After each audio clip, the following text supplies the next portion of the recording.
The Suicide Squad is an awesome, scary, hilarious, badass, and ultimately heartwarming movie. It's also a pretty straightforward story, one whose loose ends get wrapped up pretty thoroughly. Well, most of the loose ends. Here are some of the biggest unanswered questions in the Suicide Squad. The first action scene of the movie sees part of Task Force X land in the water and set up for a beach assault. Blackguard walks out first and reveals that he sold everyone out to the hostiles, completely blowing everyone's cover and plan. He then promptly gets his face blown off for his troubles and kicks off a firefight that kills almost everyone on the beach. This raises the first unanswered question of the movie. How could he have possibly reached them while locked up? He's in a heavy security prison, likely being monitored for much of the day. How did he find his way around this, especially in the short amount of time between getting his assignment and deployment and contacting the soldiers in Corto Maltese? Seeing as he's the first death of the movie, it's unlikely we'll ever get the true story.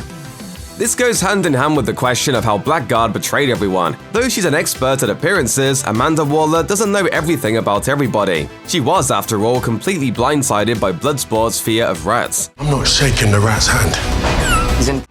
And seemingly didn't know that Blackguard was going to blow everyone's cover immediately. But it's hard not to wonder if she saw this group, which she noted was a diversion, as even more disposable than the average Task Force X operation. This is a pretty pathetic group of heroes. Weasel drowns almost immediately, but it's hard to say what Weasel could have contributed under the best of circumstances. Harley is a fan favorite, but audience popularity doesn't make up for the fact that she doesn't have many skills that would help in a firefight, and she survived largely by dumb luck. TDK is particularly pathetic, only using his detachable arms to lightly slap his opponents. Characters occasionally remark that they didn't pick the team, which is true, Waller did, and she's willing to sacrifice anything and anyone to get what she wants. Did this group just have bad luck, or were they always cannon fodder? This is one question we know is going to get some kind of an answer, and we've known for some time. Bloodsport shot Peacemaker in the neck and left him to bleed out in the rubble. That's about as certain a kill shot as one can get. Like a bloodbath to start the day.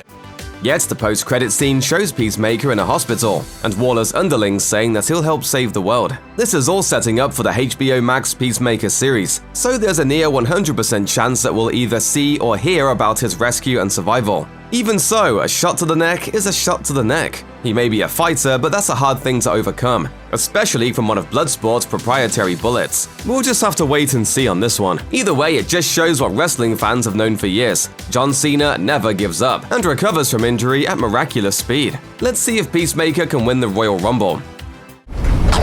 Is this thing a dog? Weasel is the definition of a throwaway character. In fact, Weasel is several different kinds of throwaway. He drowns pretty much right away, with his meaningless death helping set the movie's comic and violent sensibilities. But he's also a literal throwaway character, as in he was thrown away out of a helicopter. But wait, a post-credit scene reveals that Weasel survived. He coughs up some water and wanders into the woods, seemingly oblivious to everything that transpired. Now what? Seriously though, what happens now? Will we ever see Weasel again? Did Weasel get immunity due to Bloodsport's deal with Waller, or was he exempt since he knows nothing of the hard drive? Will Weasel become the Bigfoot of Corto Maltese? There's so many unanswered questions here, certainly enough to justify a short on HBO Max, or at least some bonkers fanfic. The possibilities for more Weasel are endless. Amanda Waller is a dangerous person to be associated with under any circumstances. If you're her enemy, you're probably going to die. If you're her ally, she could turn on you the moment you're no longer useful, at which point she doesn't care if you live or die. Even if you're a loyal employee, you might end up in the wrong place at the wrong time, and as her team in the first Suicide Squad movie learned, she'll probably kill you herself. Given that she once executed her own team entirely because they accidentally ended up in a mission they weren't cleared for, it's easy to see why people fear her. As such, it took an incomprehensible amount of courage for her team to literally knock her out and let Task Force X save the day here. The question is, will she let that violent insubordination stand? The movie ends after Starro is defeated and Bloodsport makes his deal with Waller. What her team knows of the deal is uncertain. What does matter is that they struck one of the most dangerous and vindictive people on Earth in the head, and it's hard to see them getting away with that. Even if she's not going to kill them, she certainly has other ways of making their lives hell, and it's unlikely they'll get off scot-free.